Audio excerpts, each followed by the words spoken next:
To solve rational equations. And what's different from a rational equation from what we looked at so far is the word equation. And the word equation means we have an equal sign, which means we can solve for our variable whenever you have an equal sign.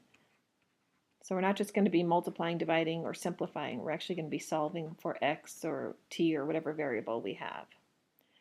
In order to solve, you need to be able to find the least common denominator, just like when you have fractions, for example, 1/2 plus 1/4. You need to find the LCD of 2 and 4. We're going to be doing the same thing, but we're going to have numbers and variables and factors. So when you're finding the LCD, the first thing that you should always do is make sure that your terms are factored if they can be. So if you can, you should factor your terms. Once you've done that, to find the LCD, you look first at the LCD of the numbers. Then you look at your variable, or variables, because you could have more than one. And the LCD, this is different from the GCF. The LCD is what's the smallest number they'll divide into. So you have to take the largest exponent that you see. And then you look for any factors that you might have. And by factor, for example, I mean like an x plus 2 or an x minus 3, whatever it is. So let's look at this first example, 3x squared y and 9xy squared.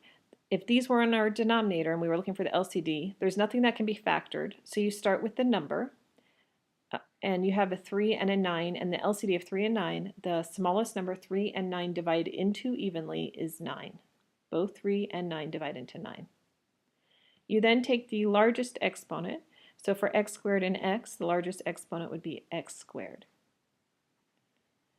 The reason is you need something that these will divide into evenly. If I just picked x, right, if I just picked x and I tried to divide x squared into it, it wouldn't divide.